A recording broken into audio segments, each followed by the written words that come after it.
Welcome back after the break. Toshakhana का 21 साला record जारी हो गया है, जिसके बाद हर तरफ बहस और मुबाहिसे हो रहे हैं कि जिसको जब जब मौका मिला वो तहाइफ को बराए नाम कीमत अदा करके अपने साथ ले गए। अब सवाल ये है कि अशराफिया मुल्क को मिलने वाले तहाइफ को अपना क्यों समझती है।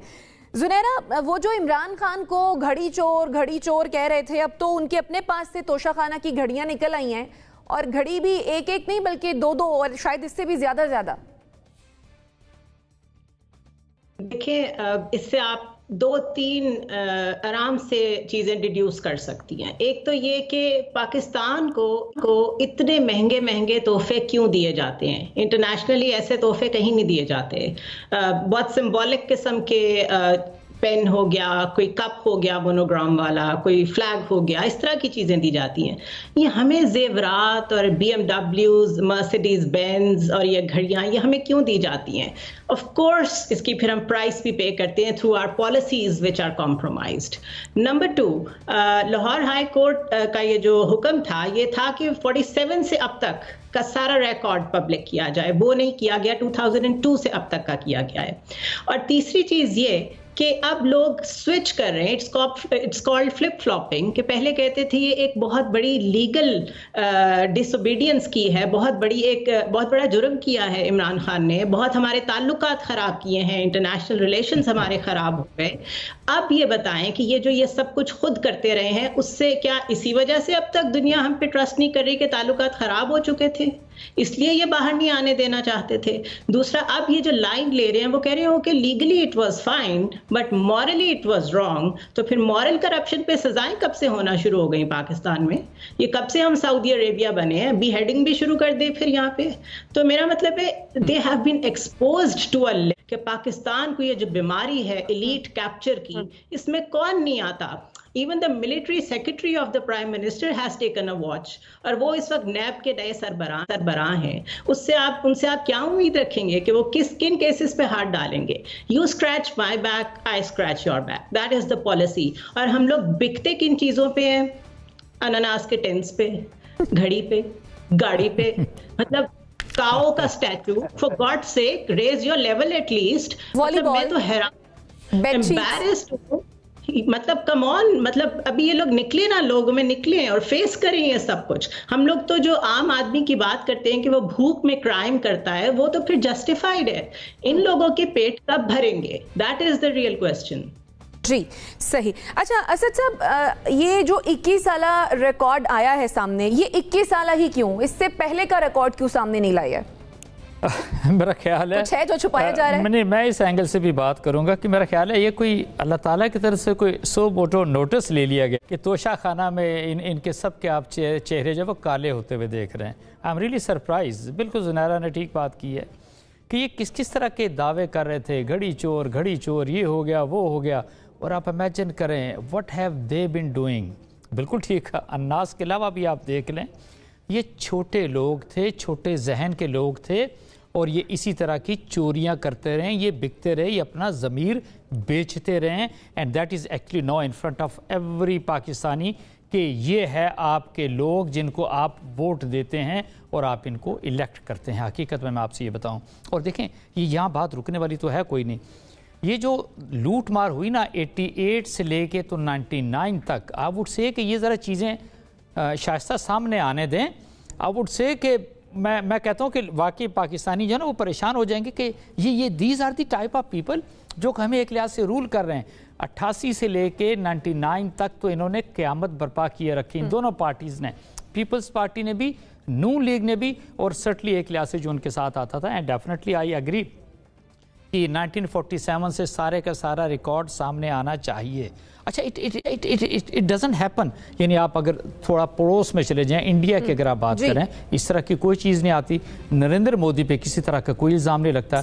No, why it is basically only on Pakistanis. Why? Because they are shelf के ऊपर ये बिकते हुए लोग हैं। ये हम अपने पाकिस्तानी पॉलिटिशियंस की बात करते हैं, yes they have a cost, आप इनको एक्चुअली खरीद लें। लेकिन इससे भी ज़रूरी चीज़ अब ये है, ये देखिए अब इन्होंने आया, ये जो दो सारी चीज़ें उठाई, पैसे पे किए, आया उन्होंने अपने टैक्स रिटर्न्स उसके अंदर वो दिखाएं कि नहीं पैसा कहाँ से आया था, आया उन्होंने टैक्स रिटर्न में उसको शो किया। अच्छा मैंने ये सेकंड राउंड में आपके जाने आती हूँ, अभी बाकी एनालिस्ट की राय भी ले लेती हूँ। अमीर अब्बास, जिस जमाने में मेहरान 8 लाख रुपए की होती थी, उस जमाने में मर्सिडीज बेंज जो है वो 6 लाख रुपए की ली है नवाज शरीफ साहब ने। ये जो कीमतों के तायुन का तरीका कार है, आपके ख्याल में ये ठीक है?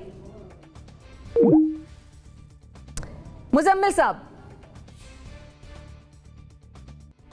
यही सवाल मुझसे करेंगी या कोई और सवाल? यही सवाल मुजम्मिल साहब। देखें, मैं कुछ ज़्यादा, एक तो मैं ये समझता हूँ कि जिसने भी तोशाखाना से तवाइफ लिए हैं सबको 62(1)(f) के तहत ताहयात नाअहल कर देना चाहिए। ये हुक्मरानी के काबिल ही नहीं है। जो हुक्मरान रहा है, वज़ीर रहा है, जो उस भी ओहदे पे रहा है और उसने तोशाखाना से सस्ते तहाइफ लिए हैं, उन सब को 62(1)(f), क्योंकि अगर आप अकामे पे नाअहल कर सकते हैं, आप और चीज़ों पे तौहीन अदालत पे कर सकते हैं नाअहल यूसुफ रज़ा गिलानी को, तो फिर ये तहाइफ लेने पे भी 62(1)(f) लगना चाहिए। लोग सादिक और अमीन नहीं रहे हैं।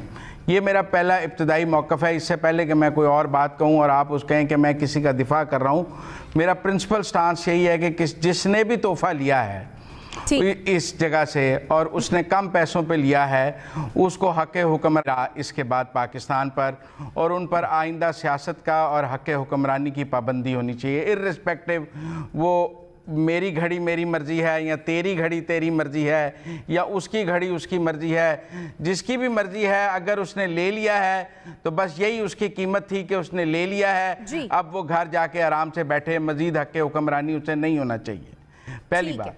दूसरी बात यह है कि मैंने भी बड़ा हैरान हुआ कि 2008 में तो नवाज शरीफ वज़ीर आज़म नहीं था। अच्छा मुजम्मिल साहब, ये जो दूसरी बात है ना, ये दूसरी बात आप दूसरे राउंड में कर लीजिएगा मुझे, क्योंकि मेरे पास थोड़ा वक्त कम है। क्योंकि आपका सवाल यही था ना। मैं जी मैं कह रही हूँ दूसरे राउंड में आपकी जानिब आऊंगी।